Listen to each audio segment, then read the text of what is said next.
رب قربنا وباركنا لنعمل صالحا في يدي رسالة التغيير. Ustadz mau nanya, kalau ada orang yang kesurupan namun kebetulan pada saat itu sedang tidak ada ustadz atau peruqyah, bagaimana caranya kita menghadapi orang yang kesurupan tersebut? Iya. Ya. Jadi pertanyaannya ini Pak Anu bagus sekali dan mendasar.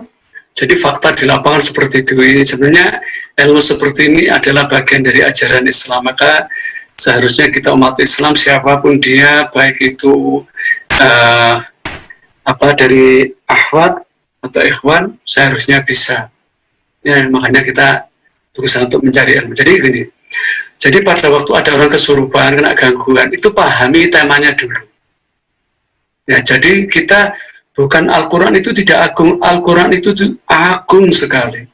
Yang dulu pernah kita katakan, yang kata Allah dalam surat Al-Hasr itu, "Lau anzalna hadzal Qur'an ala jabalin la ra'aitahu khashi'an mutasaddian min khasyatillah." Andai kata Al-Quran itu diturunkan di atas gunung, maka gunung itu akan hancur meledak, karena begitu takutnya gunung itu kepada Allah Subhanahu wa Ta'ala, apalagi cuma setan, tuyul, demit, dan sebagainya.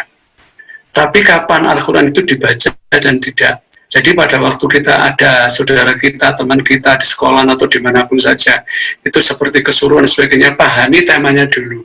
Artinya ditashkhis, didiagnosis, kenapa dia? Seperti kasus kemarin, itu ada di dekat kita, ada anak luar Jawa, dia jurusan PGSD, jadi calon guru. Kemudian kesurupan sampai tidak tidur kurang lebih 2 malam. Kemudian dia ya makannya sedikit sekali. Sudah diruqyah sama temannya, sudah dibacakan ayat ini, ayat itu. Bukan ayatnya nggak ngefek, bukan ayatnya nggak agung, tapi permasalahannya itu harus dicari dulu. Kemudian diajak ke kita, kemudian teman-temannya kita ajak ngomong, wah mbak ini, jadi motivasi dulu, wah. Padahal pada waktu itu nggak sadar dia ngomongnya sudah ngelantur. Kemudian saya panggil namanya, katakanlah dia namanya Fulana gitu aja. Mbak Fulana itu baik, Masya Allah. Alhamdulillah Mbak Fulana kuliahnya sudah hampir selesai ya. Ya sudah skripsi, sudah mau wisuda, Masya Allah, bersyukur kepada Allah. Mbak Fulana itu baik. Jadi motivasi, ya. Basyiru wala tunafiru, beri kabar gembira, jangan kau sedihkan. Ya, yasiru wala tu'asiru, mudahkan, jangan kau persulit. Jadi prinsip, nanti ada pelajaran insya Allah kaidah ruqyah syariah, insya Allah nanti bahasanya berikut, masih banyak materinya. Jadi seperti itu, pahami. Nah kemudian dia pada waktu itu sebelumnya sudah tidak bisa ngomong, tidak diajak ngomong, dia ngelantur seperti tidak ngomongnya, sudah tidak sadar. Nah dengan kita puji, ya pujian yang terukur tadi, dia mulai sadar. Iya Pak Ustaz, saya gini. Nah, padahal kemarin itu dibacakan Quran, dipegang, diginikan, dicekelus macam-macam. Terus kemudian, kenapa Fulana? Saya gitu, kenapa Mbak Fulana? Apa yang dirasakan? Sudah setiap kita punya masalah, ya ada masalah yang tidak terselesaikan. Apa yang dirasakan? Akhirnya apa ada urusan dengan pertemanan, atau diputus pacar, atau apa, atau ingat sama bapak atau ibu. Nah, dia mulai terkuak. Dia nangis, dia, Ustaz, saya kasihan sama siapa? Sama bapak. Nah, ini ada kaitannya pertanyaan yang kemarin, yang sebelumnya. Kenapa? Bapak saya itu orang susah, Ustaz, di kampung itu cuma kaur di kelurahan begitu. Ya. Terus dia itu ya sedih mikir anak-anaknya untuk kuliah saya. Kan alhamdulillah sudah bersyukur. Sama sudah lulus, tinggal lulus sudah. Nah, kemudian mulai cerah. Nah, pada waktu cerah, ya dia kemudian coba, ya Mbak itu baik sudah. Kalau ingat Bapak seperti itu jangan dipikir Mbak, doakan saja, ya Allah mudahkanlah Bapak kami dalam bekerja, berilah rezeki yang luas, yang melimpah, yang berkah. Allahumma firna. Dia mulai tersenyum.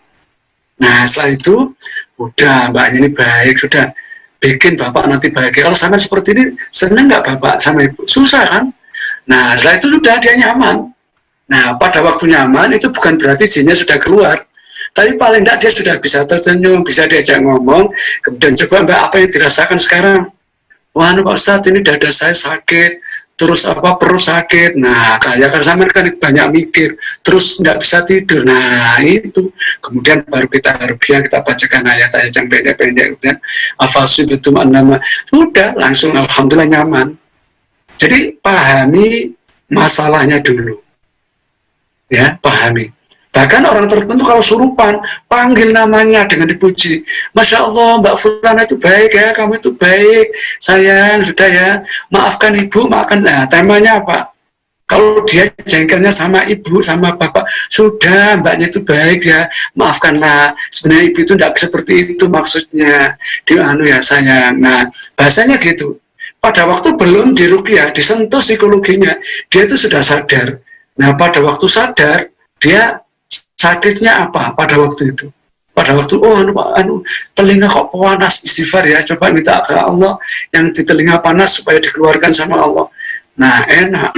Seperti itu. Jadi pahami kasusnya dulu. Tapi kalau tidak dipahami, langsung orang gini-gini susah dibacakan ayat saja. Bukan ayatnya tidak agung, ayatnya tetap agung. Tapi pahami dulu. Pada waktu tertentu psikologinya, dia senang, dipuji, terus dibesarkan hatinya, enak. Agak dibela, agak ngepro ke dia sementara, gitu. Nah, setelah itu dikasih pencerahan, gitu. Jadi seperti itu, Mbak ya. Jadi kalau ada kasus-kasus seperti itu. Terus yang terakhir, masalah jimat. Jimatnya lihat ya, kalau itu misalkan raja-raja, tulisan-tulisan ditaruh di gawang rumah, di mana itu, yang bagus diambil. Nah, kemudian diapakan? Kemudian kalau itu kering, kemudian dikumpulkan, diperciki sama air yang sudah diruqyah. Nah, kemudian benda-benda itu dibakar seperti itu. Kalau itu benda-benda tumbal-tumbal, misalkan gendok dan sebagainya, yang bagus itu dibuang di sungai, ya, dibuang di sungai, atau dibuang di jurang yang kira-kira nggak terlalu dekat dengan rumah kita atau tidak terlalu dekat dengan keramaian. Jadi buhul-buhulnya. Nah, sebelum itu coba Anda bertawud kepada Allah pada waktu membakar atau membuang. A'udzu bikalimatillahi tammati min syarri ma khalaq. Minimal baca bismillah seperti itu. Insya Allah nanti tidak ngefek, karena pada orang tertentu, bukan ini aku nakuti ya, pada waktu orang tertentu imannya lemah, dia bakarnya dengan marah dan sebagainya, setelah bakar dia justru malah bisa sampai sakit, bahkan dia bisa sampai ngefek ketidaknyamanan di tubuhnya, seperti itu. Jadi seperti itu ya cara itu membuang jimat atau meruqyah jimat supaya itu dikumpulkan dulu bendanya. Nah, seperti itu akhirnya Rosid serta sahabat hidup berkah yang dimuliakan oleh Allah. Baik, alhamdulillah. رب قلبنا وباركنا لنعمل صالحا